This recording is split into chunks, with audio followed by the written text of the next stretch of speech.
I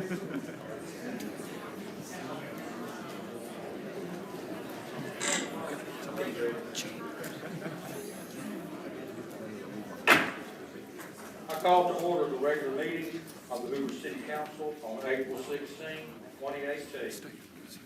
On behalf of the mayor, the council, and the city staff, I'd like to welcome our citizens and guests. Thank you for joining us this evening. Madam Clerk, would you please call the roll? Mr. Green? Here. Mr. Lyda? Dr. Middlebrooks? Here. Mr. Murphy? Here. Mr. Posey? Here. Mr. Shaw? Here. Mr. Smith?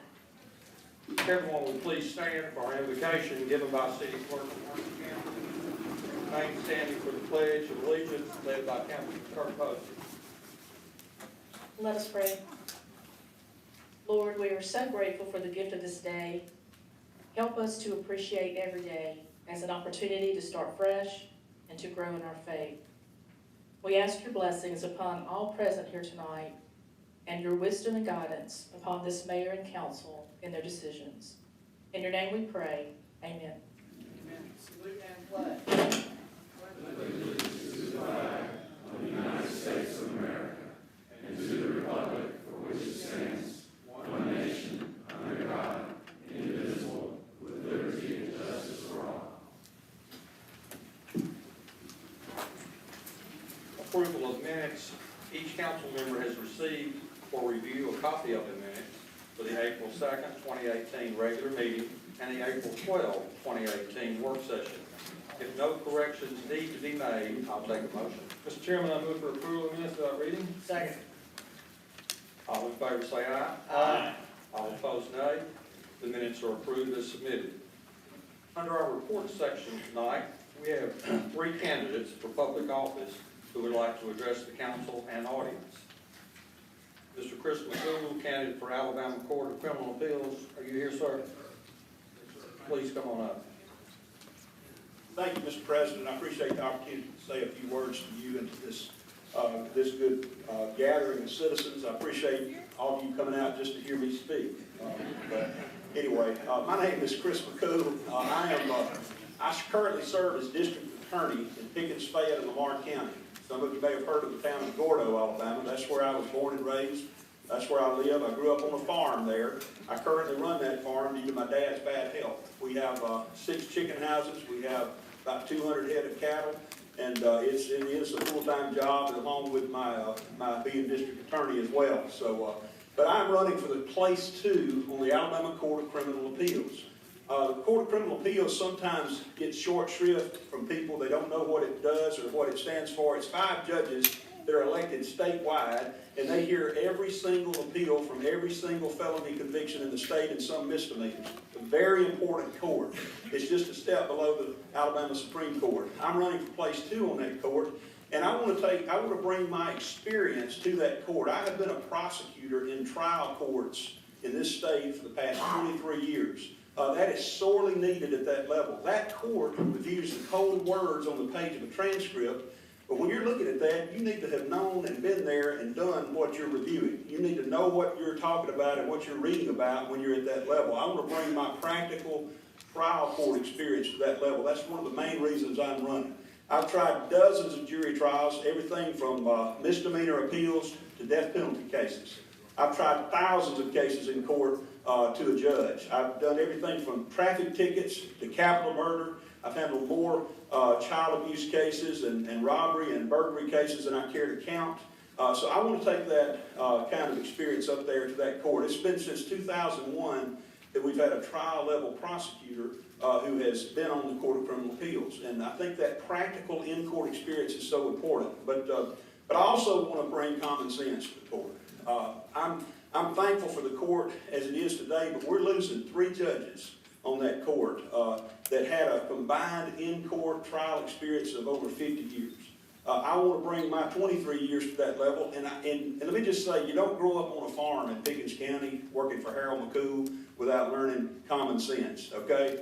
You don't check your common sense at the courthouse door. It's so important that we have that at any level of the bench, but especially at the appellate court level. So I want to bring that there. I'm married. I've been married 26 years. have a wonderful wife, 4 wonderful children. I've even got a pretty good son-in-law. So he's, anyway, I'm thankful for them, and I've raised them working hard on the farm. I grew up working hard on the farm. I want to bring that work ethic to that level. I want to just say one more thing. I think it's also important that you be grounded. I pastor a church a couple of miles from my house, and one of the things I tell my congregation all the time is you need to not just put on your Sunday clothes on Sunday and then change into something else for Monday. You need to wear it all through the week. You need to live what you believe. And one of the most important verses I believe in the Bible is Micah chapter 6 and verse 8. It says, "What doth the Lord require of thee, but to do justly, and to love mercy, and to walk humbly with thy God?" And what that applies in every aspect of life, but it especially applies in the judicial system. Do justly. That means do right, do justice. I've been privileged to be a prosecutor. All we're tasked with is to do right. That's what I've done for 23 years, and I've tried to do it in every case. And love mercy. Help folks. Be compassionate when you can. And finally, as my daddy always used to say, don't get too big for your britches, son. Walk humbly with our God. If I make it to the halls of the White House or Congress one day, God forbid I do, but if I were to make it there one day and I forget that I grew up on a dirt road and live on a dirt road in Pickens County, Alabama, then I have not succeeded, I have failed. That's what I want to bring to the Court of Criminal Appeals. That's what I'm running for, and I really appreciate your time today. Thank you so much for allowing me to speak to you.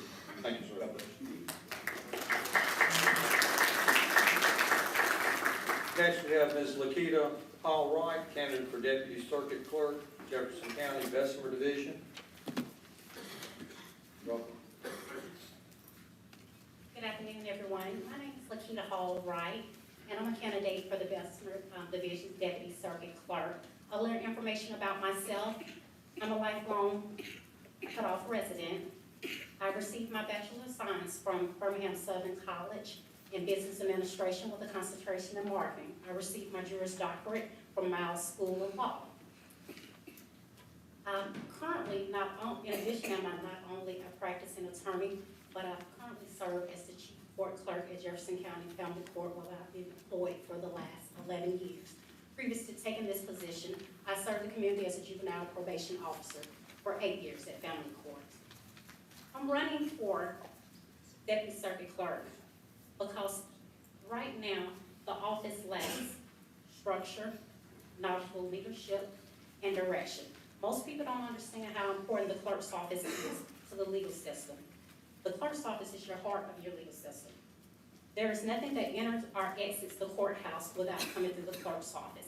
And like your heart, if it's not functioning properly, it begins to shut down and fail. And that is exactly what we're experiencing in the Bessemer Division. I plan, if elected, to bring back sound, knowledgeable leadership. I vow to focus on customer service, and I vow to reestablish the lines of communication that are currently fractured with the judges, the community, as well as between both divisions in the Birmingham Court. Because although there's 2 divisions, we are one court and one circuit. So when you guys go to the polls on June the 5th, I ask that you elect Hall-Wright. Not because I'm here speaking, but because I'm the most knowledgeable candidate as well as experienced for the job. In order to learn a little more about my platform, I ask that you guys visit my website at www.electhallwright.com. You can visit my social media profiles as well, and that's Instagram is Elect Hall-Wright, as well as on Facebook it's Lakita Hall-Wright, the social media the political page. Again, thank you for your time and opportunity for allowing me to come out and speak with you, and I look forward to hearing from you guys. Ms. Hall-Wright, one question, please. Your website, does it have a hyphen in it, like your name? No, sir, it's just HALLWRIGHT. Thank you.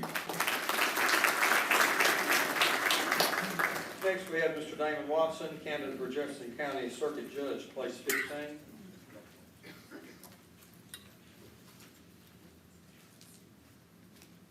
First of all, let me say thank you because you didn't have to have me here, and I appreciate it very much. My name is Damon Watson. I'm running for Circuit Court Judge, place 15. That's in the Domestic Relations Court. The quickest way to say it is divorce court. So what I'm doing is running just so we can ensure that we have shared parenting in the lives of children, because we need to ensure that both parents are still available to kids at the end of the divorce. I also believe in making sure that people are educated on grandparents' rights and making sure that we go ahead and enforce those rights. Part of the problem that I've noticed is that many people didn't even know that those rights existed, and they were established in the legislature. And I think that that's a shame. So I'm using my campaign to ensure that people know that grandparents, in fact, do have rights, and that your love and your support is needed in stabilizing a family. I also believe in promoting jobs over jail, because some of the problems that come up in the domestic relations court are, in fact, economic. And I believe that we need to bring an economic solution to an economic problem. To me, that just needs to be common sense. And then also believe in setting up the first veterans and first responders civil docket. Now, my experience is, I'm a lawyer, Cumberland graduate, the whole thing. But I'm also a soldier, I'm a dad, and I have gone from married to single in the domestic relations system. And believe me when I tell you that our system is not prepared, our civilian court is not prepared to handle the issues of the military or your first responders. These issues do impact first responder families. They do impact military families. And so we need to ensure that our court system is capable of handling those issues. I intend to work with the state legislature in order to pull that off. Now, of course, that's a little bit unorthodox, having a judicial candidate who's trying to do something with the legislature. But, when you see a need, you follow through on that. And so that's exactly what I want to do. I want to follow through on behalf of the families. So please, I'd like to have your support. And just think about me and look at my website, which is electDamonWatson, domesticrelationsjudge.com. Yes, I know it's long, which is why you can talk to me after the fact, and I'll be sure to write it down if necessary.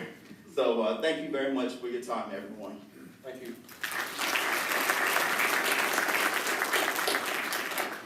Next, under reports, Mayor Cato will present our litter poster award winners.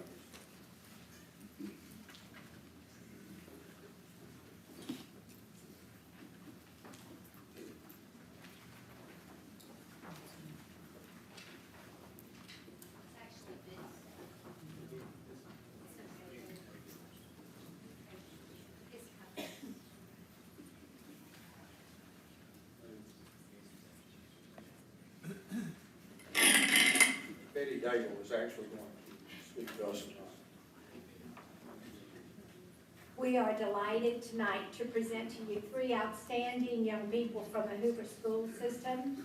Each year, the Hoover Beautification Board participates in the Clean Campus Poster Contest sponsored by ALPALS, Alabama's People Against a Littered State.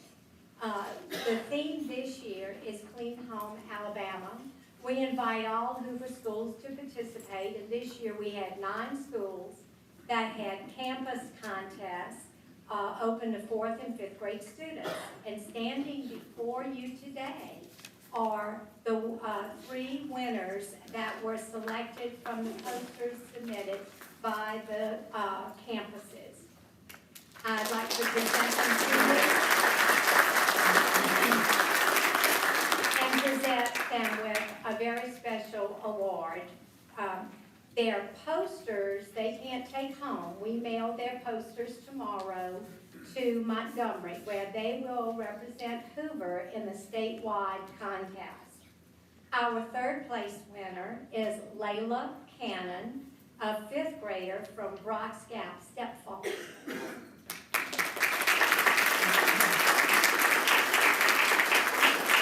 Layla's parents are Felicia and Malcolm Cannon.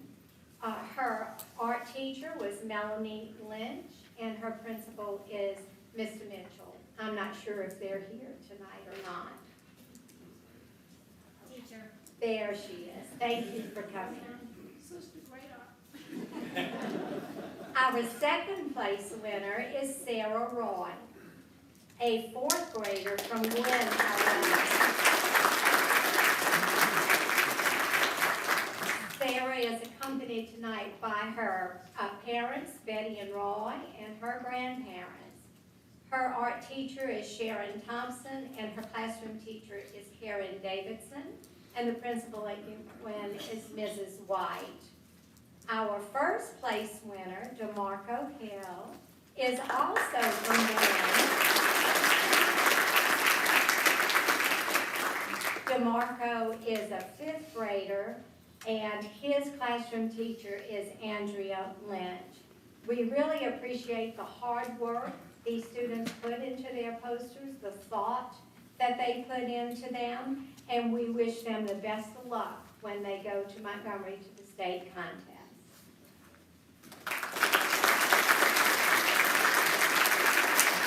We're going to make a picture with the mayor and the council, and we also have with us tonight our school superintendent, Dr. Murphy. Dr. Murphy, would you like to come down and join in this picture with us? Teachers and principals, will you please join us also, and board members?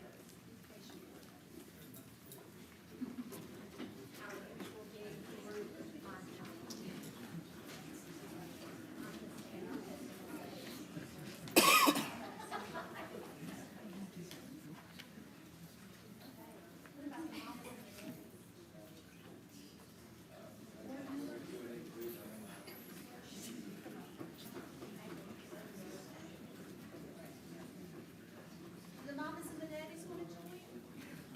The mamas and the daddies? They're all right there. They're all right there. Y'all want to join? Anybody? Okay. Come get pictures. Everybody gather in, let's see. Yeah, any family members that want to come down? Your children? Everybody, come on down.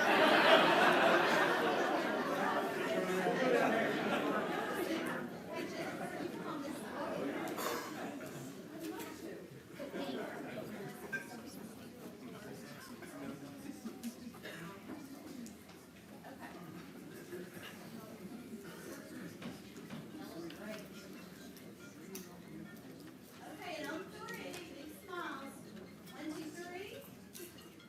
1, 2, 3. Y'all want to come out?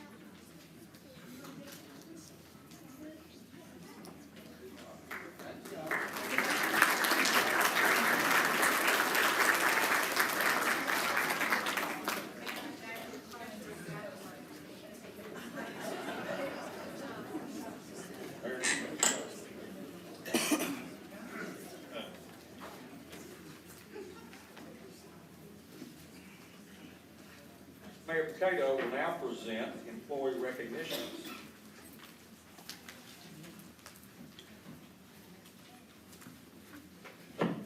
Thank you, Mr. Green. This is a tradition that we have started in our administration, a great tradition, I think, where we recognize our wonderful employees. And tonight, we want to recognize 20 years of service. The first person we want to recognize is Debbie Carrier. She's in risk management, and her husband, Ed. Would y'all come up?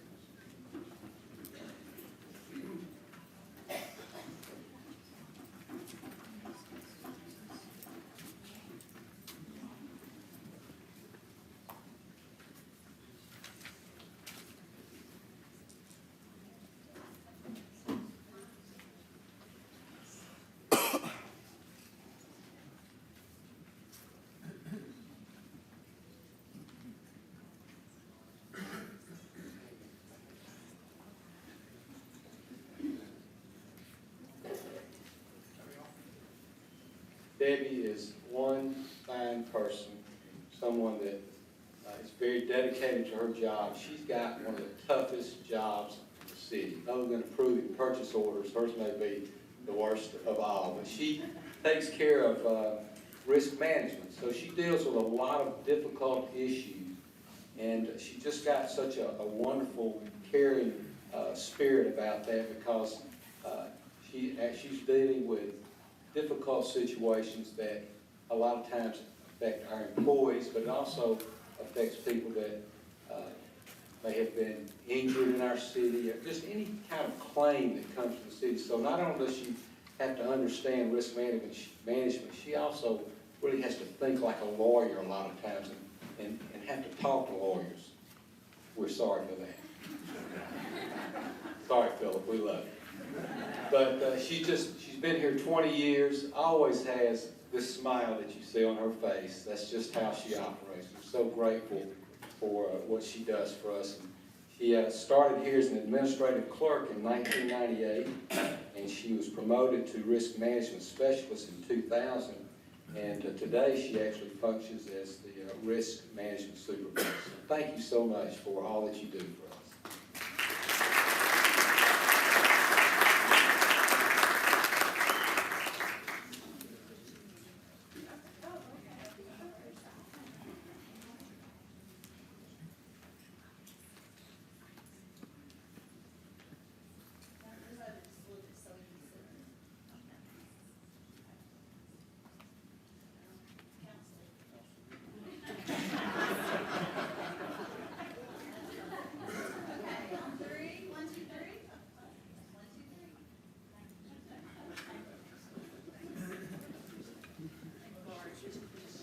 You see our wives all trained as well.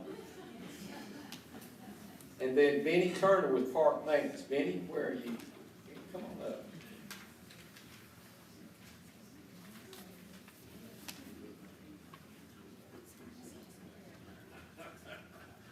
Benny has been with us for 20 years in park maintenance. He was hired in 1998 as a laborer, promoted to a laborer 2, and in 01, and then 05 to a laborer 3, and he became a crew worker in 2009. What a great guy, really dedicated to our city. You know what he does? He takes care of our parks. This is the guy you want to know right here.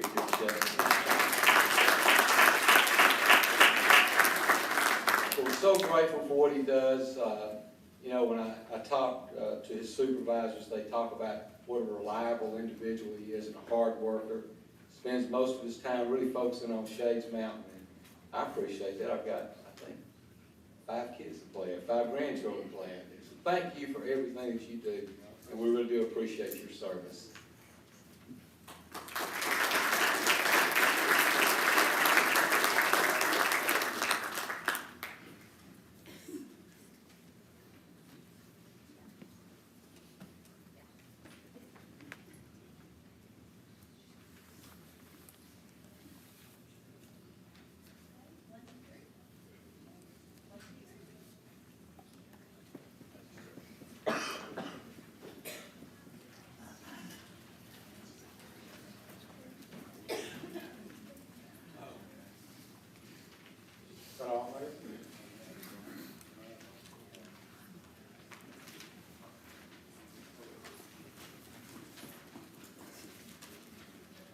Councilman Murphy, I understand you have a school board appointment to recommend tonight. Yes, sir. Prior to doing that, let me just briefly talk about the process. This administration, this council wanted to provide a more detailed process, which we did. I think this is our 3rd school board appointment that we've had. Roughly 4 weeks ago, we interviewed 6 great candidates. And from that point on, the 5:30-day education meeting was held publicly to discuss those applicants. We were able to narrow them down to 2 applicants but ultimately the education committee voted to appoint Amy Madano to serve a 5-year school board term. I'm sure you're going to read a lot about her and her resume and also in the paper, but we believe that she will provide a great backing to our system. She represents all children, but she also is a part of the Spain Park feeder pattern. Been very engaged in the system, been part of just about every PTO it is, and is proud to be able to make that recommendation to nominate Amy Madonna to the Board of Education. Thank you, Mr. Murphy. At this time, I will take an official motion to appoint Amy Madonna to the Hoover Board of Education. So moved. Second. Mr. President, Yes. I'd like for the city clerk to note my abstention. I have a motion and a second. All in favor say aye. Aye. All opposed, nay. The appointment is approved. Congratulations, Amy.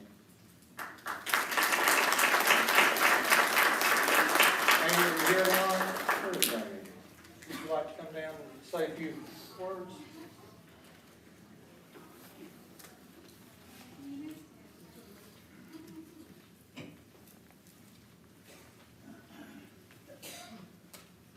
Just quickly, want to introduce myself. I'm Amy Madano, and I really look forward to working on the school board. It looks like we're going to have a few challenges ahead of us, and look forward to doing my part to help in it as much as I can. So I appreciate all of your vote. Thank you.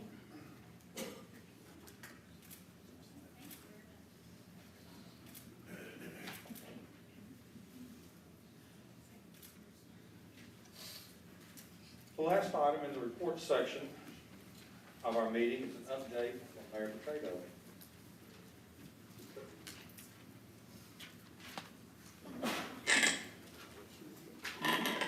Thank you, Mr. Green. Before I start, I want to talk about something we went to today, Mr. Shaw and myself.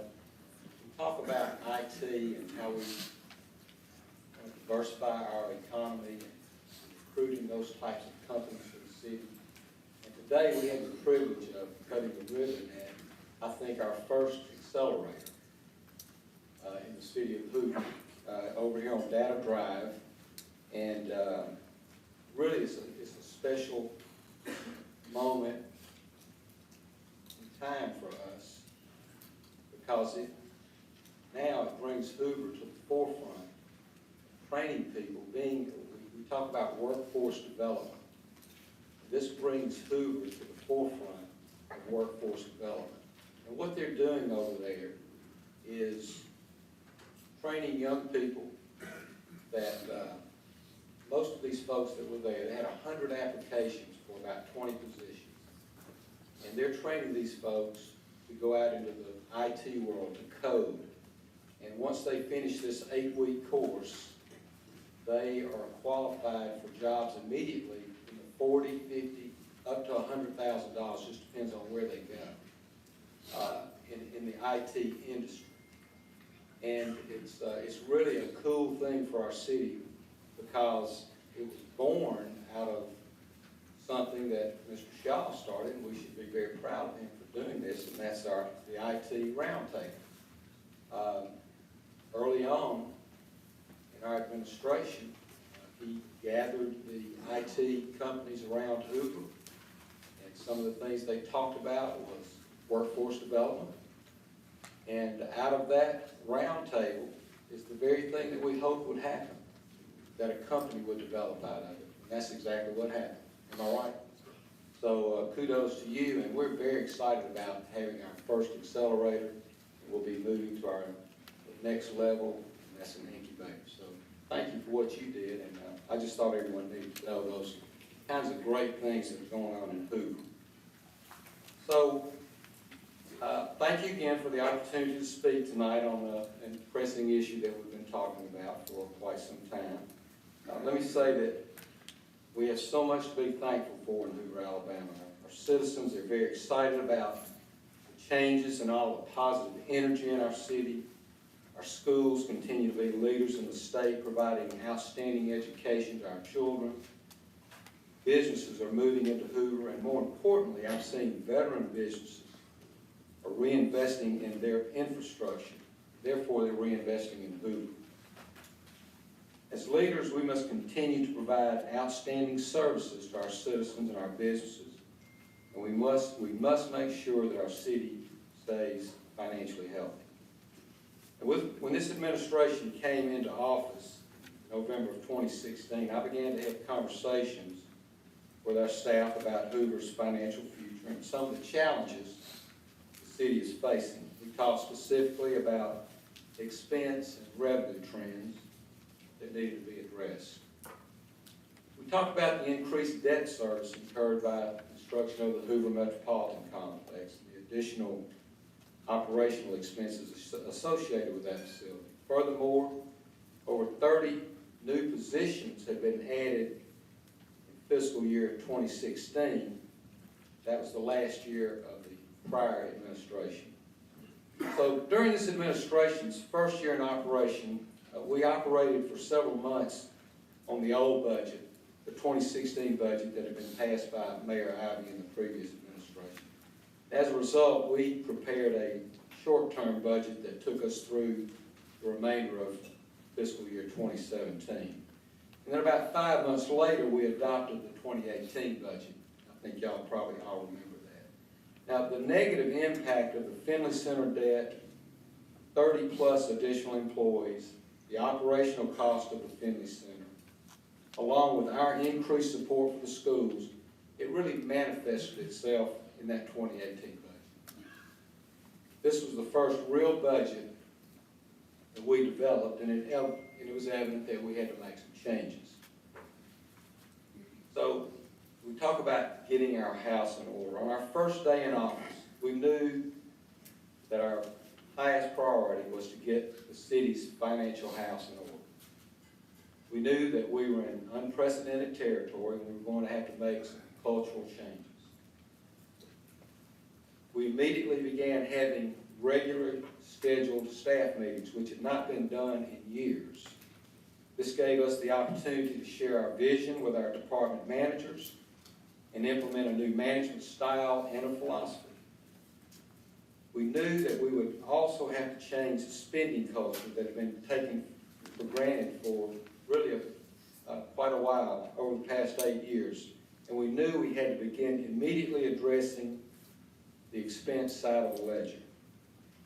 So over the past 18 months, I just want to tell you some of the things that we've done. We've made some great business decisions and we're stepping out being proactive.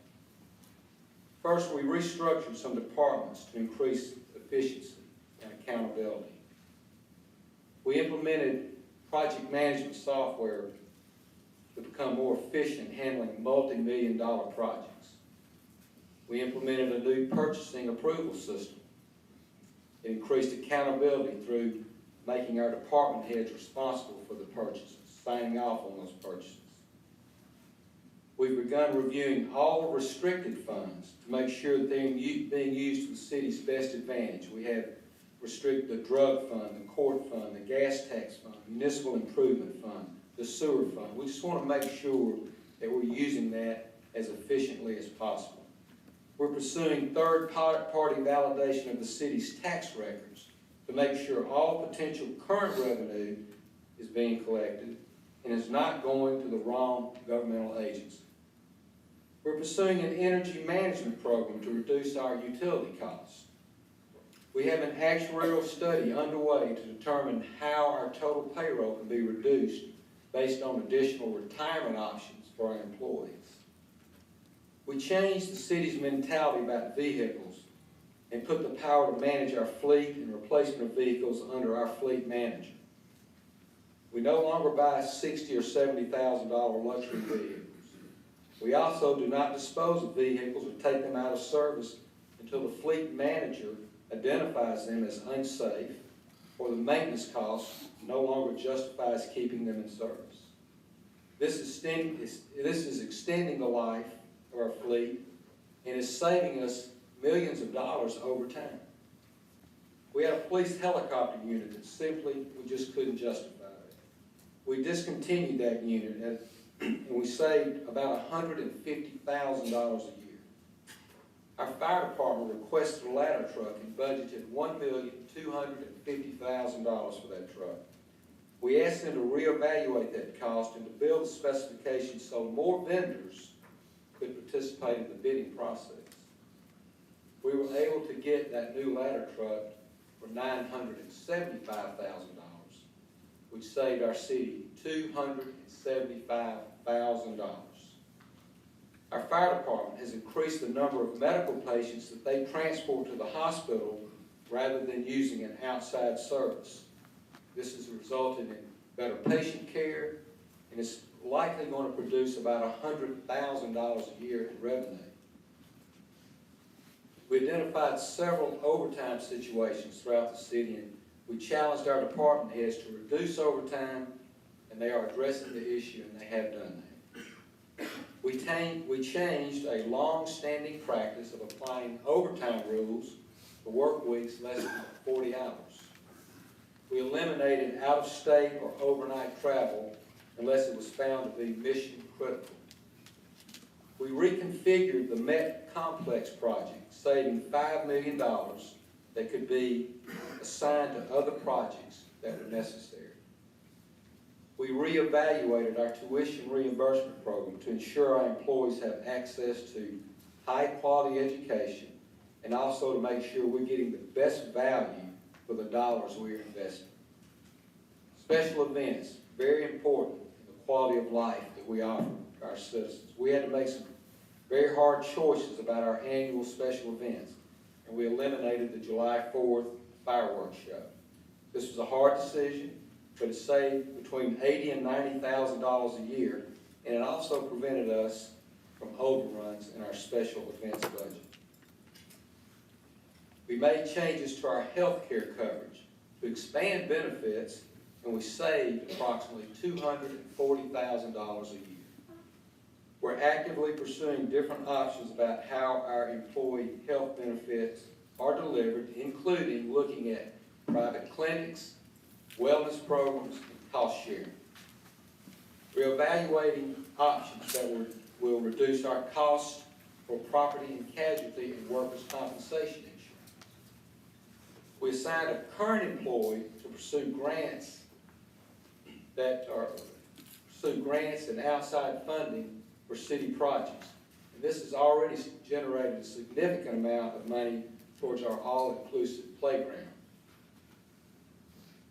We're critically evaluating all projects, capital projects, and we will be discussing those possible changes with the City Council.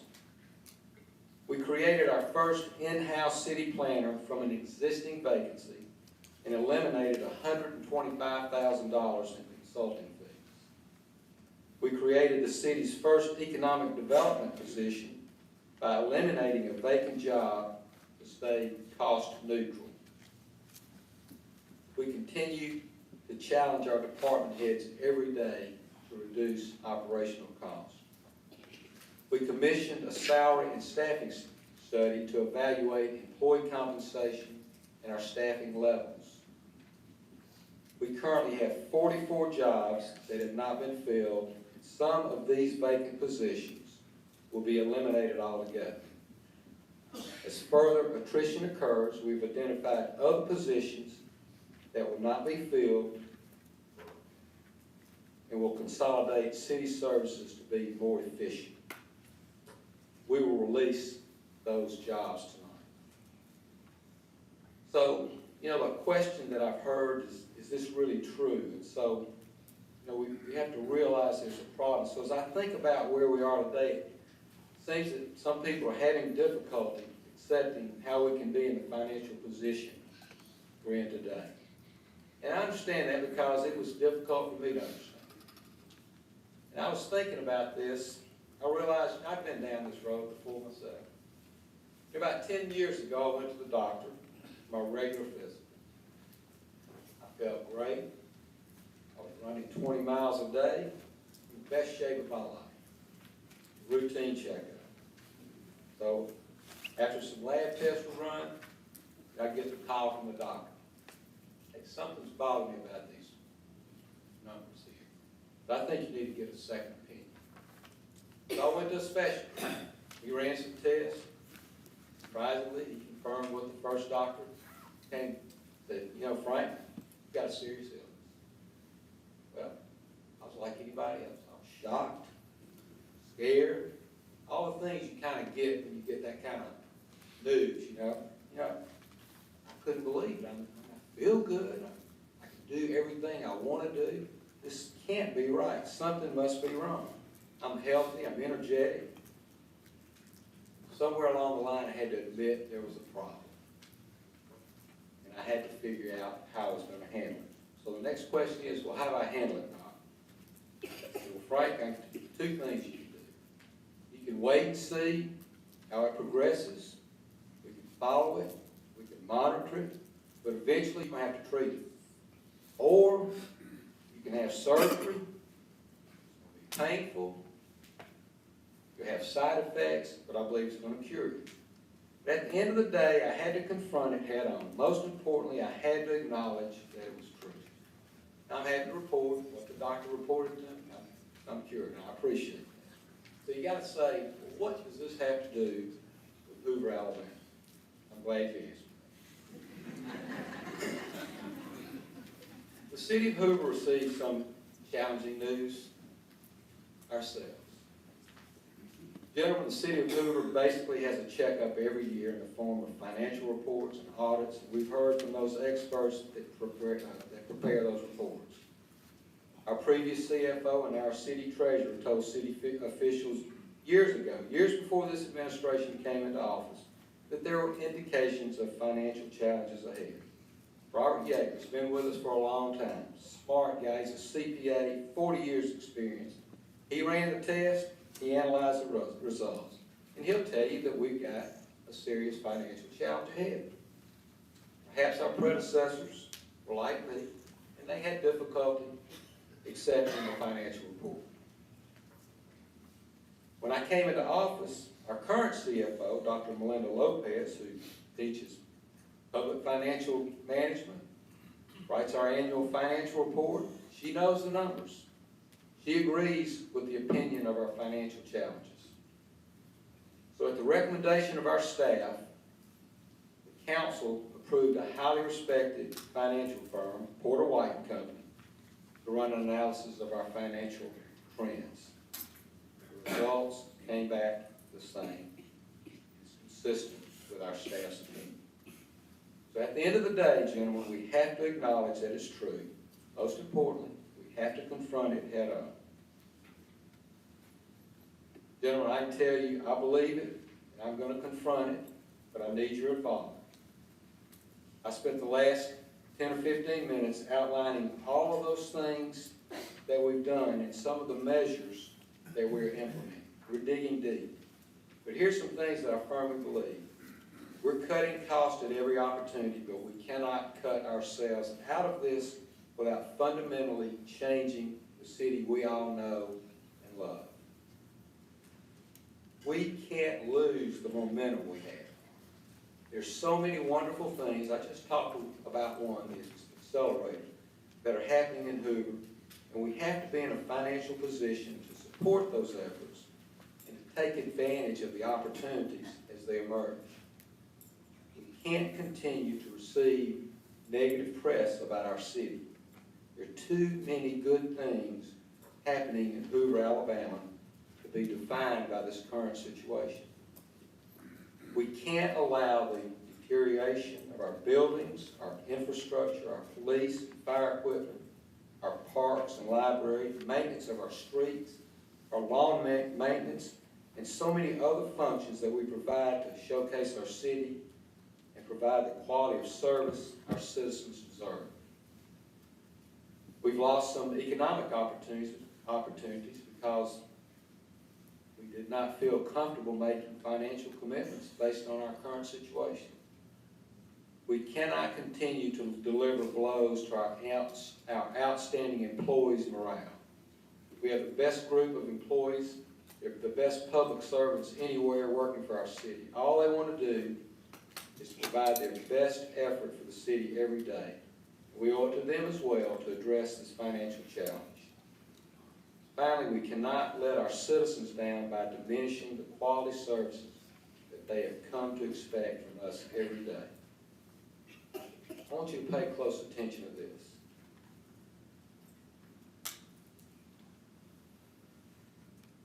Over the last 90 days, 2 of our police officers were involved in fights of their lives. Literally. One fight was so bad that 2 bystanders had to intervene because the subject was trying to pull a gun on ours, and his backup had not arrived, was too far away, and could not respond in time. I don't want to decrease our police department by even one patrol. I don't want to put them in a position of waiting for help to save their own lives. And I don't want to see our fire department reduce the number of firefighters on a fire engine from 4 to 3, or at most stations from 3 to 2. When you pull up to a fire, that type of cut would only leave 1 or 2 people to fight the fire. That's the kind of fire department we had in 1973. We're now a Class 1 elite fire department that has tremendous respect in our community and throughout the state and the Southeast. Let's not destroy that. Not only endanger the firefighters now, we endanger our citizens. I don't want to see reductions in our outstanding library services, like the summer reading program, Southern Voices, or our fine arts performance. I don't want to see our park and recreation department have to reduce programs to our children, our adults, and our seniors. There are millions of dollars in upgrades that need to be done in our parks and ball fields across Hoover. And I want to be in a position for us to do those kinds of things.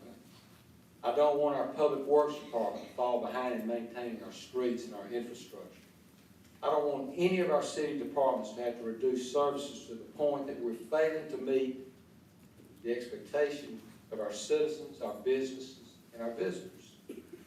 Just this past week, we also learned about the needs of our outstanding school system. Hoover City Schools needs to undertake substantial building and repair programs over the next few years. Many of their needs have been brought on by past growth of the city, and we have to determine what role we can play in helping them address these needs. These are the types of challenges we were all elected to address. Now, the reality is that you individuals are seeking to exploit this situation for their own personal gain. This is just part of the process of politics. I understand that. And I'm not willing to let rhetoric and political opportunism define our efforts to solve this issue. We've got to do what's right for Hoover. While we have to be deliberate, we also have to be decisive. We cannot wait forever or even until the next election. We have had this information for months. We have to start formulating our next budget in May. We need to know what revenues and expenditures to expect in order to have a proposal ready in time. I'm calling for all of us to work collaboratively to find solutions to this issue. I believe that I've been the most accessible and engaged mayor in a long time. In 18 months, we've conducted at least 11 open public forums where we've asked for input and feedback from our citizens. We've conducted online surveys, and we've engaged the public on social media extensively to keep our citizens informed and to hear their concerns. City Hall is open for business, and our citizens love the openness of the mayor's office and the easy access. Dr. Middlebrooks has consistently, thank you for doing this, posted the city council agenda on social media so that all the citizens can see what issues their council is facing. All of you are engaged in social media. We're out there letting the citizens know what is going on. All of you, and you're to be commended. We're undertaking the first effort in many, many years to formulate a city comprehensive plan. The final product will be based on extensive input from citizens, business, and the city council. In keeping with the spirit in which I've served as mayor thus far, I'm calling for all of us to undertake a process that involves the council, it will involve our citizens, our business community, and we're going to do this and address our financial challenges. This past Friday, I sat with leaders of one of the major segments of business in Hoover and showed them the information that I have and that you have. They offered some outstanding ideas, and they agreed to continue helping us find ways to do what needs to be done. But their overwhelming consensus was this: you've got to do something. I'm assembling a group of Hoover residents who are chief financial officers, accountants, financial professionals, to advise me on the many different aspects of this situation. We've got some really incredibly talented folks in our community, and we want to use their knowledge and their abilities. It's time to act. Mr. Posey has called for the council's finance committee to meet on this matter. At this time, Mr. Green, I'd also would like to ask Mr. Light if he will convene his finance committee within the next 2 weeks, and let's work over the next 6 weeks to find solutions to our situation. I would also request that we commit to bring to this body a resolution addressing this issue at the June 4th council meeting.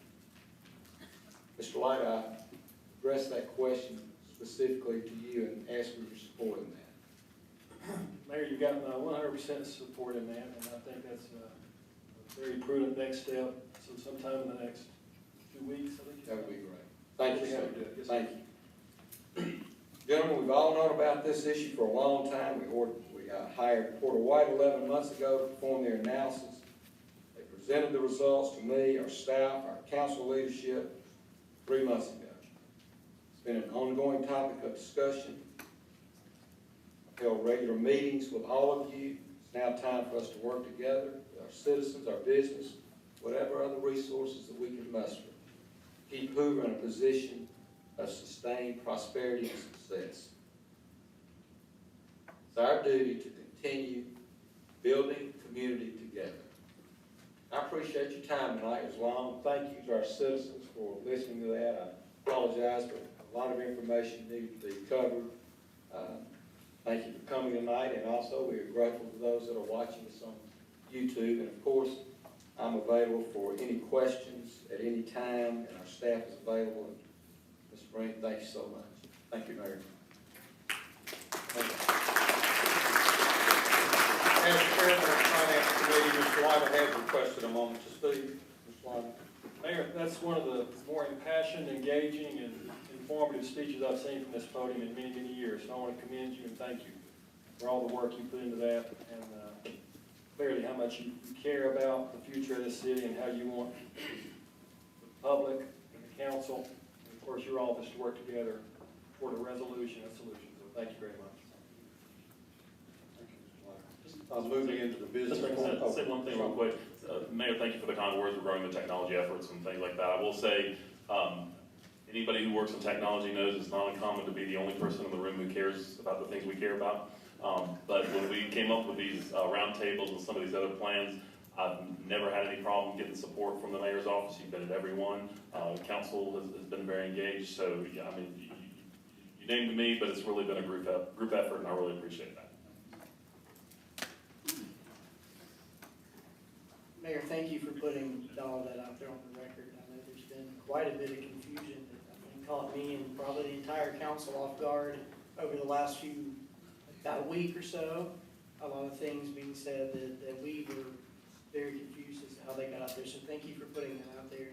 I look forward to sitting down and doing a deep dive into these numbers and looking at possible solutions with you. Councilman, just one quick comment. From a date standpoint, making sure I understand, you said in 2 weeks. Can you give me a quick summary on the time frame again for the meetings?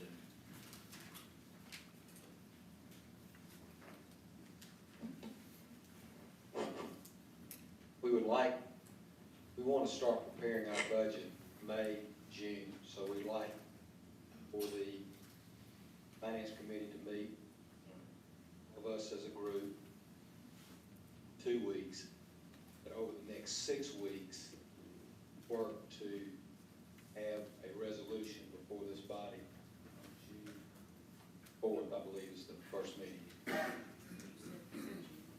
What did I say, 14? June 4th, whatever that first meeting is. Okay, so 2 weeks, Finance Committee meeting, and then June 4th will be the date at which something will be presented. Right. Or discussed. Yeah, I want something to come out of that body that we can Gotcha. present to this body as a whole. All right, thank you. Mayor, thank you. I just want to say that I feel certain that every member of this council stands behind you, and we want to work to find out exactly what we can do to remedy this problem. Returning to the general city business, we'll begin with item 6, resolution 5798-18. Mr. Corley? This resolution authorizes Mayor Frank V. Mercado to execute an access easement dedication on Track 1, City of Hoover, as required by the Alabama Department of Transportation for the Inverness Community Greenway Project. President, move for approval of resolution 5798-18. Second. I have a motion and a second. Any discussion from the council? Is there any discussion from the audience? Hearing none, all in favor say aye. Aye. All opposed, nay. The resolution is approved. Resolution 5799-18, Mr. Corley.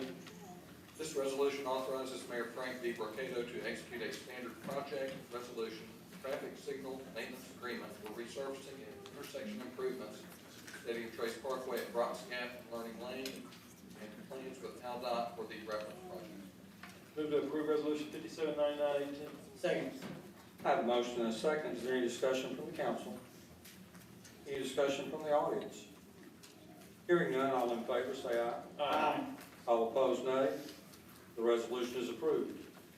Item 8, Resolution 5800-18. Mr. Corley. This resolution authorizes Mayor Frank D. Borcato to execute a standard project resolution maintenance agreement with AlDOT regarding the I-459 project for pavement rehab, resurfacing, and cross-slope correction from south of County Road 52 to State Road 150. Move to approve resolution 5800-18. Second. I have a motion and a second. Is there any discussion from the council? Any discussion from the audience? Hearing none, all in favor say aye. Aye. All opposed, nay. The resolution is approved. Resolution 5801-18, Mr. Corley. This resolution authorizes Mayor Frank D. Borcato to execute a license and subscription agreement with CoStar Realty to provide commercial real estate data for economic development purposes. Move to approve resolution 580118. Second. I have a motion and a second. Is there any discussion from the council? Any discussion from the audience? Hearing none, all in favor say aye. Aye. All opposed, nay. The resolution is approved. Item number 10 is change order number 2 for the Alford Avenue improvements and Shady Brook realignment, Walker Patton Company. Need a motion? Motion to approve change order number 2. Second. I have a motion and a second. Any discussion from the council? Any discussion from the audience? Hearing none, all in favor say aye. Aye. All opposed, nay. Change order is approved. Item 11, we have a second reading of ordinance 18-2366. Mr. Corley. This ordinance rearranges, alters, and extends the city's corporate limits to include property owned by the Brook Highland Community Church, as shown on the map attached to the ordinance. This is phase 2 of the multi-stage annexation. Mr. President, I move for the adoption of ordinance number 18-2366. Second. I have a motion and a second. Is there any discussion from the council? Any discussion from the audience? Hearing none, Madam Clerk, please call the roll. Mr. Green? Aye. Mr. Lyda? Aye. Dr. Hoover? Aye. Mr. Murphy? Aye. Mr. Posey? Aye. Mr. Shaw? Aye. The ordinance is adopted. Item 12, first reading of ordinance 18-2369. Mr. Corley. This ordinance rearranges, alters, and extends the city's corporate limits to include property owned by the Brook Highland Community Church, as shown on the map attached to the ordinance. This is phase 3 of the multi-stage annexation.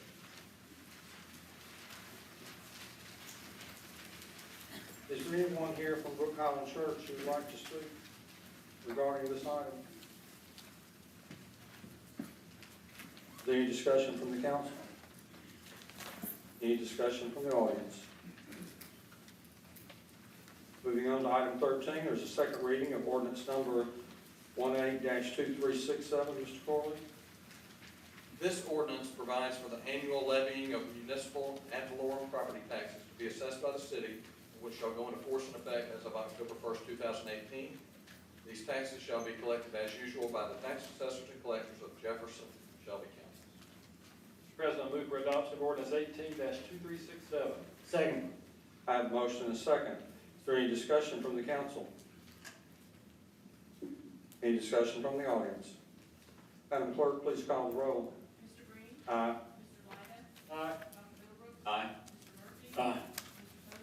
Aye. Mr. Shaw? Aye. The ordinance is adopted. Item 14, second reading ordinance number 18-2368. Mr. Corley. This ordinance modifies the municipal code of the city of Hoover to create the Hoover Arts Council for the purposes of advancing, promoting, advocating, and fostering the arts and art culture, including but not limited to visual, performing, literary, culinary, and applied arts within the city of Hoover, and to serve as the direct liaison with the city council on matters concerning the arts. The mission of the Hoover Arts Council is to ensure that the goals and needs of the city leadership and citizens that they serve are being met as such relate to the arts. Mr. President, I move for the adoption of ordinance number 18-2368. Second. I have a motion and a second. Is there any discussion from the council? Yes, sir, Mr. President. Please. I'd just like to take this opportunity to thank Councilman Posey for his dedication and passion to ensuring that this ordinance came to the body. Thank you, Mr. President. I'd like to echo that same sentiment. So would I. Thank you again, Mr. Posey. Any discussion from the audience? Hearing none, Madam Clerk, please call the roll. Mr. Green? Aye. Mr. Lodge? Aye. Dr. Hoover? Aye. Mr. Murphy? Aye. Mr. Posey? Aye. Mr. Shaw? Aye. The ordinance is adopted.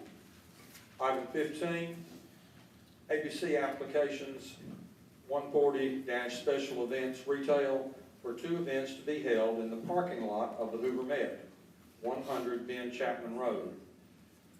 The first application is for Turner Food Systems LLC doing business as Hoover Met 2018 barbecue cooking contest to be held on Saturday, April 28, 2018 from 7 a.m. to 7 p.m.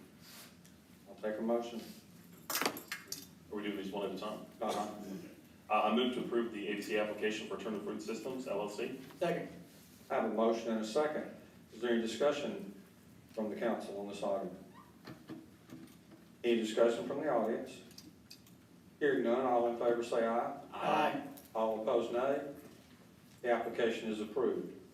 B, the second application is also from Turner Food Systems LLC, doing business as Hoover Met 2018 Hot Rod Power Tour to be held on Monday, June 11, 2018 from 8 a.m. until 5 p.m. Move to approve the ABC application for Turner Food Systems LLC. Second. I have a motion and a second. Is there any discussion from the council? Any discussion from the audience? Hearing none, all in favor say aye. Aye. All opposed, nay. The application is approved. Item 16. Next, we have a public hearing to consider the request of Junior League of Birmingham Incorporated for conditional use approval for a 240 special event nonprofit tax exempt ABC license for an event to be held at 2467 John Hawkins Parkway, interior and parking lot on April 26, 2018. This property is owned by Hoover Baptist Medical Center, LLC, and is zoned C2 Community Business District. Is there anyone here tonight from the Junior League who would like to speak regarding this request? Please come down.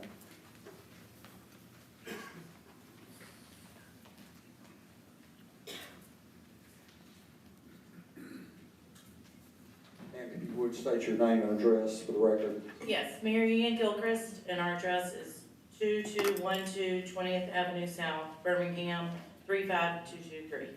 Thank you. Did you want to speak on this? Go ahead. We are seeking a special event retail license.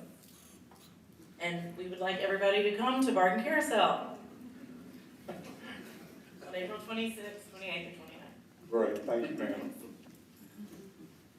Anyone else want to speak on this subject? I'd like to just say one thing. We really appreciate the Junior League. This is a second event that they hold in our city now. They held a huge event at the Finley Center at Market Noel. So thank y'all for being such a good partner with us and bringing these great businesses. So, thank you so much. Glad for the city of Hoover. Thank you again. That concludes the public hearing. At this time, I'll take a motion. With that, I move for approval of the conditional use for the ABC license. Second. Conditional use. That's the condition. Start over for me. Right, we're on. Mr. President, I move for approval of the conditional use. Second. I have a motion and a second. Are there any questions from the council? Any questions from the audience? Hearing none, all in favor say aye. Aye. All opposed say nay. Conditional use is approved. Also, under item 16, there is an ABC application for this event from the Junior League of Birmingham. Mr. President, I move for approval of the ABC application. Second. Have a motion and a second. Is there any discussion from the council? Any discussion from the audience? Hearing none, all in favor say aye. Aye. All opposed say nay. This application is approved. Item 17 on the agenda, the next item is a public hearing to consider the request of Racetrack Petroleum Incorporated for conditional use approval for a gasoline station to be located at 2137 Valleydale Road. This property is owned by Mountain Prize Incorporated and Savage and Brown Incorporated and is zoned C2 Community Business District. Is there anyone here from Racetrack who would like to speak regarding this request? Please state your name and address. Good evening, Mr. President, council members, Mr. Mayor. My name is Martin Evans. I represent Racetrack Petroleum, and we're here to seek a conditional use request for the gas station on this property on Valleydale Road. This case was previously approved in 2012 by the Planning Commission and by the City Council, and we wanted to make a tweak to our site plan and move some of our building structures around to make where we can do as much excavation to develop the site. I do have a small PowerPoint presentation if it's necessary, but I know that I see that the screen's not up, but I can just give you a couple little items or tell you exactly a few little things that we're changing. One of the things is we're increasing the footprint of the building, which should increase more retail sales, which should create more tax revenue. This property is across Valleydale Road from the Lowe's, existing Lowe's, and behind the gas station, way up the hill, there is residential in Indian Springs, but it's hundreds of feet up the hill and won't cause any problems to the residents up top. But I do have my engineer here to address any site plan issues that there may be, and I also have a representative from Racetrack here to talk about any operations questions you may have.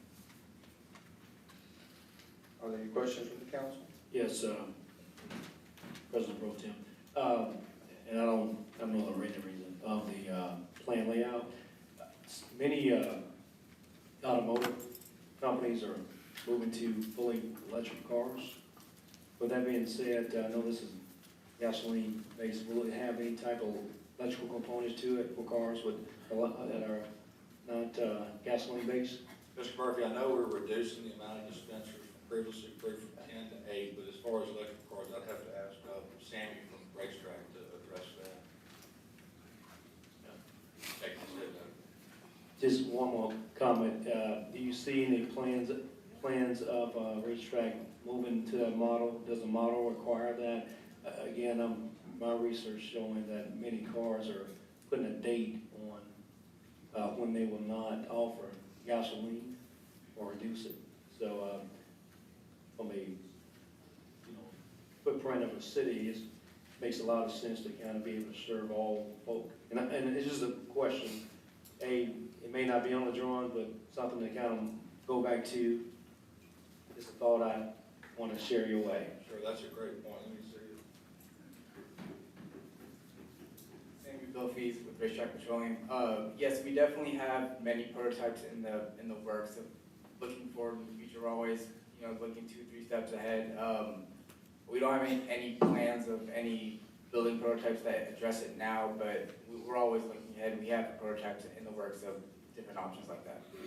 Just so you know, Mercedes X number of miles away, Hyundai, and with Mazda and also Toyota coming to Huntsville, as well as Volkswagen and Chattanooga. So, thank you so much. Thank you. Other questions from the council? From the audience? Is there anyone else here tonight that wants to speak on this request? If not, that concludes the public hearing, and I'll take a motion. Yes, Mr. President, I move for approval of the conditional use. Second. I have a motion and a second. There are no more questions from the council, from the audience. Being heard, all in favor say aye. Aye. All opposed, nay. Conditional use is approved. Congratulations. Item 18, the next item is a public hearing to consider the request of the city of Hoover to rezone property owned by the city located at 830 Municipal Drive from C1 Neighborhood Shopping District to C2 Community Business District. This is the second reading of ordinance number 18-2364. Mr. Corley, please read the ordinance. This ordinance amends Hoover's zoning ordinance by rezoning property owned by the city located at 830 Municipal Drive from C1 Neighborhood Shopping District to C2 Community Business District. Is there anyone here from the city, Mr. Martin, that would like to speak regarding this request? Yes, sir. The property in question is commonly referred to as Lot 1 of Stamp Subdivision. It's probably approximately half an acre in size. It's actually the only piece of property on Municipal Drive presently zoned C1. So we're requesting the change to C2 to match the remainder of the property along Municipal Drive. This is a portion of the site for the prospective police training center. And so in order to ensure that all setbacks are equidistant from the roadway and the property boundaries, we are requesting this change. Thank you. That concludes the public hearing. At this time, I'll take a motion. Yes, Mr. President, I move for adoption of ordinance 18-2364. Second. I have a motion and a second. Are there any questions from the council? Any questions from the audience? Hearing none, Madam Clerk, please call the roll. Aye. Aye. Aye. Aye. Aye. Aye. The ordinance is approved. Item 19 is a public hearing to consider the request of the city of Hoover to amend the municipal code appendix 1 zoning to classify alcohol sales as permitted accessory uses. This is the second reading of ordinance number 18-2365. Mr. Corley, please read the ordinance. This ordinance amends Hoover's zoning code to classify alcohol sales as permitted accessory uses in certain zoning districts of the city. Move for adoption of ordinance 18-2365. Second. Mr. Martin, would you like to speak on this subject? Sure thing. Came to the attention of the city administration that there was a timeliness issue with a number of our alcohol applications. Mr. Lyda approached us and asked that we review that, and so we did, and we found that all of our alcohol applications go through the conditional use process, which can take 2 to 3 months depending on when we receive the application. It's actually the same time frame that a rezoning must go through. So with this particular amendment to the zoning ordinance, we actually changed the classification of accessory alcohol uses in commercial zones from conditional uses requiring that lengthy approval process to an accepted and permitted accessory use in those commercial zones. So I do emphasize a couple of things. One, that this is an amendment regarding alcohol as an accessory use to a business, not a primary principal use like a liquor store or a bar or some entertainment facility. And secondly, this is only taking place in our commercial zones. So no change is being made to any application that would come before us for any kind of alcohol use outside of a commercial district. So having said that, we feel like that this will reduce the time frame.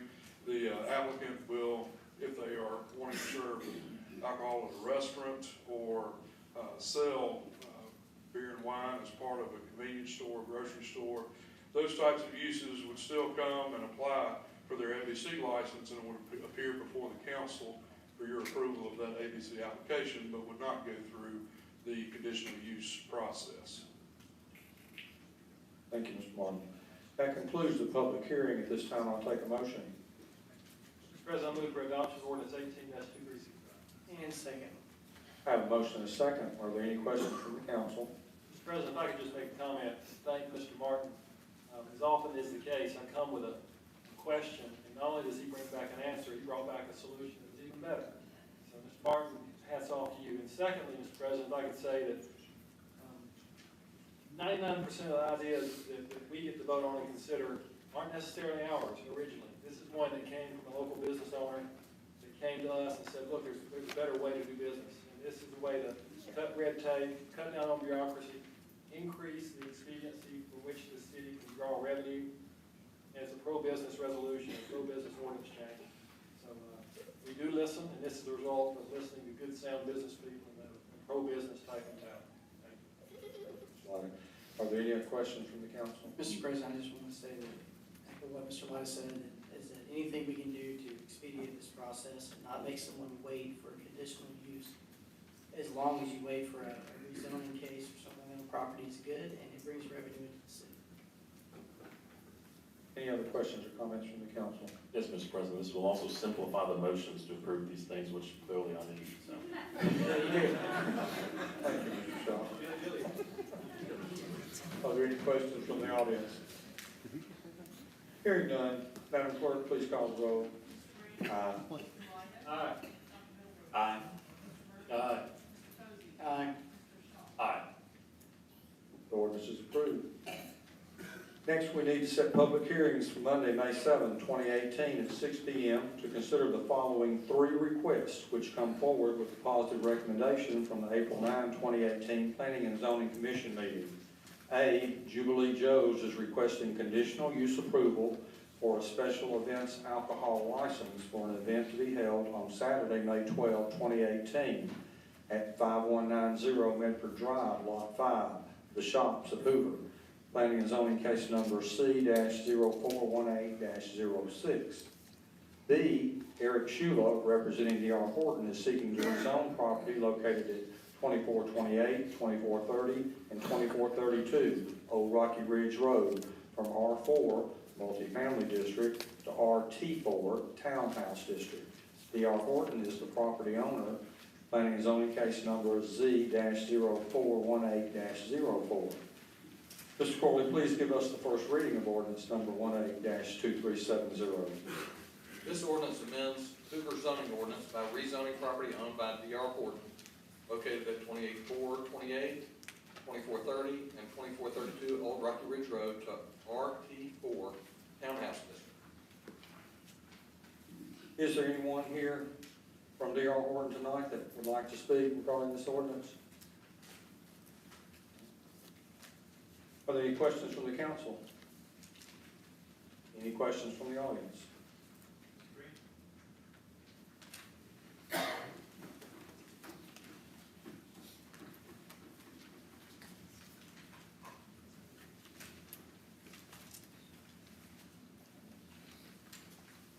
My name is Jody Patterson.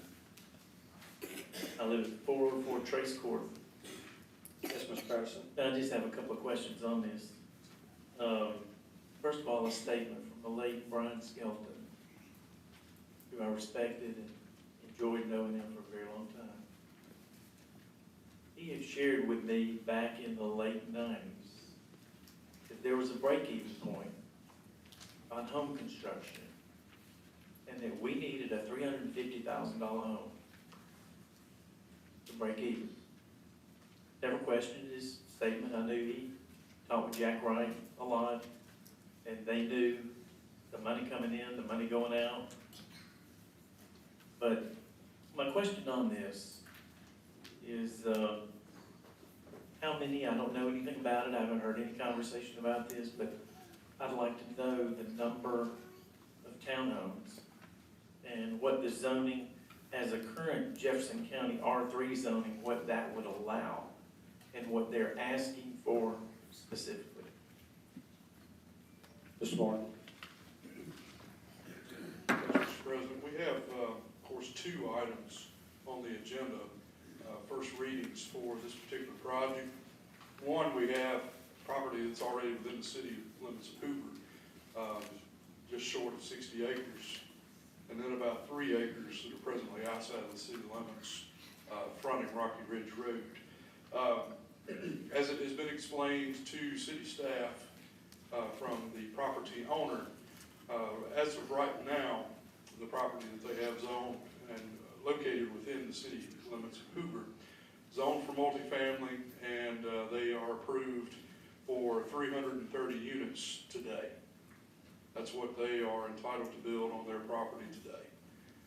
D.R. Horton has decided, given the topography of the property and differences in their marketing model, that they would rather pursue a townhouse residential development. As part of that townhome residential development, they need to rezone the property that is in the city limits of Hoover and would like to annex the portion that would serve as access to the property off of Old Rocky Ridge Road. As a part of this development and this rezoning application, they've committed to reduce their unit count from 330 multifamily units to 170 townhome units. So that concludes, on the whole, the 2,000-foot view of what's going on with this particular piece of property. Be glad to answer any questions that I can in further detail. Can I have one follow-up to that? Because right now, even though the original plan was 330 units, the zoning actually supports more, correct? Up to, it was 400 plus based on what we talked about in planning and zoning. That's correct, and the zoning allows for the same number of units per acre with multifamily as it does for townhomes. I believe that's 7 units per acre. And part of this, part of the approval in planning and zoning was a hard cap of 170 as part of the approval conditions, right? That's correct. The cap is in place currently for the multifamily is 330, and the developer has agreed to reduce that cap to 170 if they are able through rezoning to pursue the townhome development. Mr. President, I have a question. Go ahead. Mr. Martin, the property owned by the county, is the county required to give access to that property? Well, the property is owned by D.R. Horton, but it is located in unincorporated Jefferson County. The permitting of that access would be up to Jefferson County in that instance, because we do have a case where Old Rocky Ridge Road is maintained by Jefferson County, and the access point would be in Jefferson County as well. If annexed, it would be a cooperative arrangement. Jefferson County would still issue the permit for access, since it is their maintained road, but the property frontage on back would be the city limits of Hoover. The reason that this makes sense from the city staff standpoint, if the property, the access is rezoned and annexed into the city of Hoover, the city of Hoover would have consistency across the entire property, meaning that there would not be any conflict of services or misunderstanding of services and the provision of said services across the whole development. But to the point, if we do not annex it, and the county remains, have jurisdiction over it, do they have the right to deny accessibility? I would have to refer that to the county. I don't know the answer to that question. Mr. Corley, do you know if they have that right? I know it would be up to them to decide, but do they have the right to deny? Right, we would need to do some further research for the county procedures. Thank you. Mr. Green, two more quick things on that. When was this property annexed into the city? The portion that is presently within the city limits of Hoover actually appears on zoning maps from the 1970s. So the portion that has been in the city limits of Hoover has been in the city at least that long. And last thing, have they given you a value, a sales price, or talk with anybody about a potential? We have not discussed the sales prices, any kind of issue like that. Thank you. Mr. Patterson. Mr. President, one quick comment, and please educate me on this. A home is built, but it takes material to build it. And I want to get the business portion of it because company's going to look at the vendors they're used to dealing with that can give them the best quote as possible. With that being said, do we keep account of where this material is purchased from? Meaning that if we're going to make special accommodations, if you will, is it a good idea to kind of see how much we can get best bang for our buck, because material equates to taxes. A question I refer to building department if we have any special county practice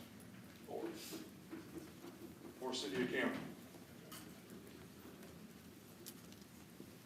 As I understand the question, we're trying to track what the building materials are on the construction cycle. Right now, we pretty much know what contractors or what companies supply the larger contractors. Also, what we do too is after the job is complete, we go in and actually do an audit in conjunction with the construction company to make absolutely sure all the materials that was delivered, the property, the tax was properly remitted to us. And lastly, follow up, and maybe the attorneys can give me understanding of this or later on. Again, making special concessions, annexation, is it, will it be reasonable to ask them to purchase within the city limit? Or could you do that? Okay. I think it's important to know too, is tax, Mr. Murphy, at the point of delivery. So regardless of where it's purchased or which jurisdiction it's purchased in, Mr. Lopez, it's taxed at the point of delivery, which will be in the city of Hoover. So I think that answers your question. Yeah, that's correct, because a lot of the major suppliers are located outside, such as Counselor said, and they bring it in, but it is regardless of where it comes from. So we receive full tax, not partial, but full. Yes, and that refers back to when we go in and go into the home builder's office and take a look at the invoice to make sure that when it was coming from the outside, that it was properly taxed at the point. Gotcha. Thank you so much. Thank you, Councilman Lott, as well, too. Other questions from the council? Other questions from the audience? Good to have a good team. C, Eric Schuler, representing D.R. Horton, is also seeking pre-zoning approval for property on Old Rocky Ridge Road, zone Jefferson County R3, the Hoover RT4 Townhouse District. D.R. Horton is the property owner. Planning and zoning case number Z-0418-05. Mr. Corley, please give us the first reading of ordinance number 18-2371. This ordinance is to pre-approve the pre-zoning under Hoover zoning code of property owned by D.R. Horton, Old Rocky Ridge Road, the RT4 Townhouse District. Is there anyone from D.R. Horton here tonight who wants to speak regarding this ordinance? Anyone from the audience want to speak? Questions from the council? Item 21, payment of bills. Mr. Lyda, I know you have carefully reviewed the bills. You prepared to authorize payment? Top to bottom, back and forth, and I would move that it be paid in full as presented. Second. I have a motion and a second. All in favor say aye. Aye. All opposed, nay. Motion is approved. The long-awaited comments and questions section of our agenda tonight. Are there any other comments or questions from the council? Mr. President, if I could just note that probably the week after next, Mr. Smith continues to be out of town and will be until next Sunday. I would like for him certainly to be included in our finance committee meeting, so those of you who will coordinate with Mr. Smith, the mayor's office, to wait on his return. And as the mayor indicated, public input will be vital to that process. So there will be a public input component to that meeting. So I would encourage you, I'm sure most of you are here tonight because of that topic, and there will be, Margie, Ms. Hamlin, if you will make sure the meeting is publicized as required by law, we will publicize the date of that, give ample notice, and I would encourage you to return and share comments and engage with us on that topic at that finance committee. Thank you, Mr. Lyda. Other questions or comments from the council? Mr. President, I just want to thank everyone for voting on the Arts Council ordinance, and thanks to everyone in the community that participated in putting this together and bringing this forward. I know that we had several members tell us that it had been 30 years since they wanted to see this, and we were finally able to do it. I am in the process of putting together a little call for applications, and we will put that out on the city website as soon as we can, and ask for resumes to come in so we can get together and start putting this group together. Thank you, Mr. Mosley. Other comments or questions from the council? Yes, Mr. President, quick kudos to Councilman Murphy on another great process for Board of Ed appointments. I feel like it was a very thorough process, and I think it gets better every time, and so kudos for that. Thank you, Councilman Shaw. Hearing no further comments from the council, are there any comments or questions from our audience tonight? Please line up on the wall to my right. Mr. Patterson, do you have something else you'd like to say tonight? Yes, sir, just a couple of things. Go ahead. You've done a great job conducting the meeting tonight. Fantastic job. Thank you, considering how nervous I And, was.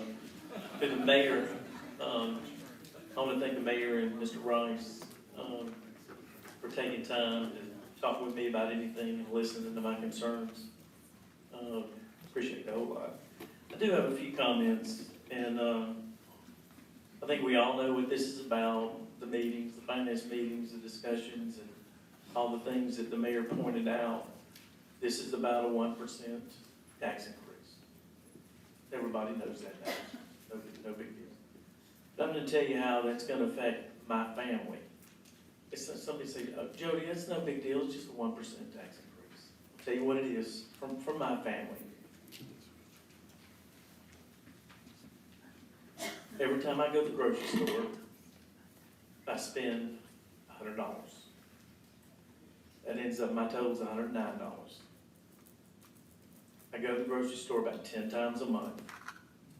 $1,000 a month for the Pattersons. $1,000 costs us $90 in tax. We get a 1% increase. Get $100. $10 a month times 12 months. That's $120 in additional tax.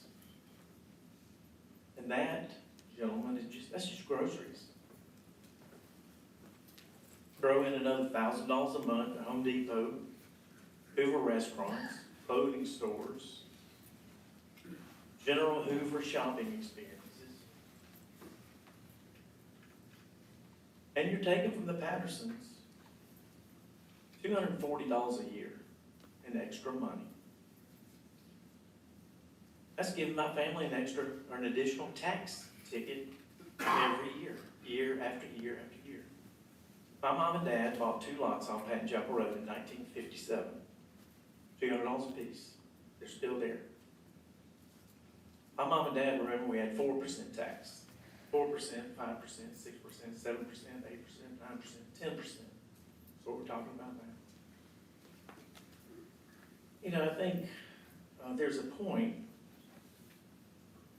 where we've got to manage our money. We've got to balance the budget. School folks need to do that too.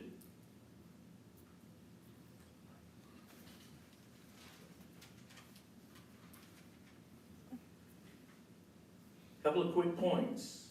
It's been noted that e-commerce has taken away a lot of our revenue. We tax residents more. Are they gonna still spend the same amount? I don't know. They're gonna get back on the computer and buy even more? We don't know. But instead of joining Birmingham and Leeds and Bessemer and, you know, recently it seems to be the thing to do. It's just raise taxes. Homewood's done it, Vestavia recently. I don't go along with that. I think we need to manage our money. There's several things that we can start out doing. This is not, and I'm not, I think Mayor Brocado's, y'all have been tightening up. But I think there's room to tighten up some more. I told Jack Wright 20 years ago, I didn't think we needed to be in the sewer business. There are a number of things that we can still do, and we don't have to do this right now. We've got a competitive advantage, I think, especially as retail-based as this city has been since the very beginning. I'm not in support of this. I can't support it. I think we need to balance our budget, watch our money. I think we keep tax as is, keep our competitive advantage. Thank you. Mr. Patterson, thank you for telling us your opinion of the 1 cent sales tax tonight. But I do not want you or anybody else to leave thinking that that is what's going to happen. This council, I think the mayor, anybody in this administration knows for sure exactly what is going to happen. As the mayor said earlier tonight, we're going to look into it deeply. We're going to have other people from our community come and look at the situation, and it may very well be other avenues we can go down to replace those funds or to reduce our expenses. So please don't leave thinking that there is a 1 cent sales tax definite going in the pipeline. Thank you, sir.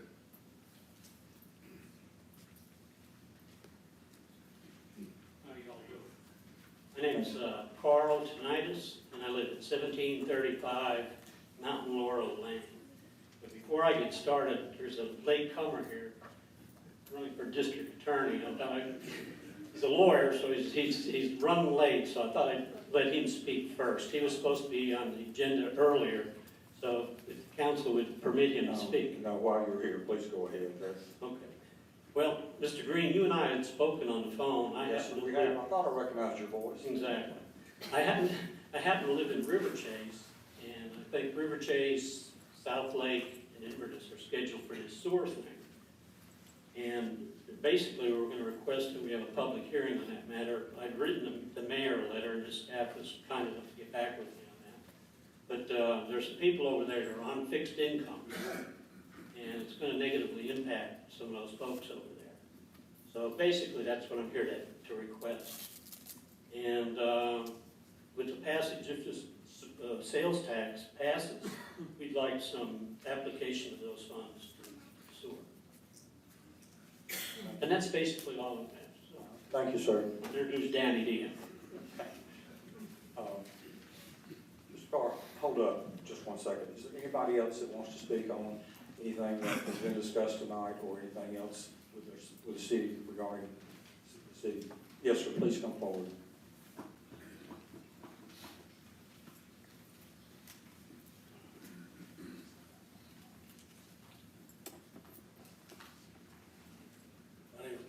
I live in Hoover. I've been a part of this community since. Your address, please. 1308 Gables Drive, Hoover, Alabama. Thank you. I've been a part of this community since 1963. We opened our first business 4 years before Hoover became a city. Jody, 50 years. The alliance he was talking about is it's on a road called Craybridge Drive. His father's name is Creighton. Father's name was Richard. That road was named for those two. We've got a lot of history here. What I want to say is this. When those two lots were bought for $200, we had about 300 people. Now we have about 9. We've got better schools, better police, better fire, better quality of life, better homes, better neighborhoods. It takes more than what it used to take. So if we want to be the best community that we can, yes, Mayor, thank you for wanting to reduce the budget in areas that we can, but let's not reduce it to the point that we're reducing our quality of life. So that's all I'm saying. Do watch the budget, but don't reduce quality of life, because think about it, Jody, you're talking about $200 there extra per year. By having a better neighborhood you live in, what kind of value does that add to your home? Maybe you're spending $200 more for food or whatever. What if living in a wonderful city that we've grown to become in over 50 years? How much would a home outside of Hoover cost compared to what it costs in Hoover? I think it's worth paying the extra money to have better quality of life and higher prices for the homes we decide to sell someday. So y'all do whatever you want to, but I think we got some good people here making some good decisions, and I wouldn't let $200 stop the quality of life that we've worked on for 50 years. Thank you, sir. Any other citizens want to speak tonight about any city business? Mr. Carr, I believe that leaves you.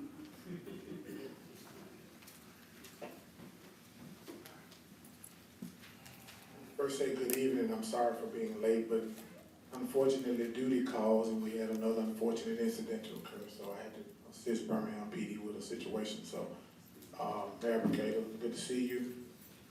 City Council, thank you. I'm sorry, Hoover City Council, thank you for having me here for a minute. And Chief, always good to see you, Fire Chief, and residents of Hoover. My name is Danny Carr, and I'm a candidate for District Attorney in the Birmingham Division of Jefferson County. I've been at the District Attorney's Office for 17 years. I've been there throughout my legal career. I often tell people, and I always tell my daughter, it's one thing to be said about a person that works their way up from the bottom and earn the respect of people. I started off as an interim DA. I started off as an entry-level DA, worked my way up to chief deputy, and then being appointed district attorney. But the main thing, my platform is simple. It's prosecution, because we must prosecute the bad guys and take them off the street.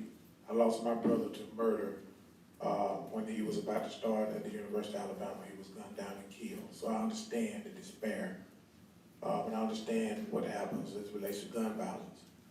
But we have to do more. Just because you've done something the same way for so long don't mean it's the right way.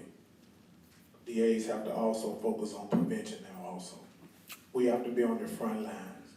We can't sit in the courthouse, prosecute cases, go home, and be satisfied. We have to be a part of the solution, and that means being in the community, talking to students, going to neighborhood meetings, talking to kids about the dangers of guns, letting them understand that the group that they hang around could lead them down the wrong path. But we also have to be creative in our sentencing. During my time as interim DA, we expanded the mental health court because mental health is big. We can ignore it all we want to, but mental health is a huge problem in our community. And we also expanded our veterans court because we can't continue to allow people to come to court, be placed on probation, and placed back in society to do the same thing over and over. So we have to be a part of the solution also as district attorney. So I just ask for your support, your prayers, and one last thing, I urge everyone in here, if you know a defense attorney that practices law in Birmingham, or a judge that sits on the bench right now, ask them, do you know Danny Carr? Did he do a good job? Does he know what he's doing? And I guarantee you, each one of those boxes will be checked off yes, and they'll tell you that June 5th, vote Danny Carr, District Attorney. Thank you for your time, and God bless each and every one of you. Thank you, Mr. Carr.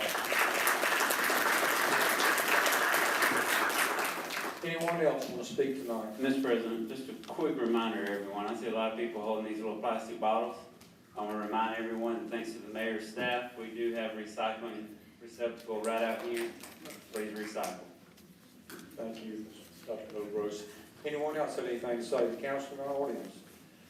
Hearing none, the April 16, 2018 regular meeting of the Hoover City Council is now adjourned.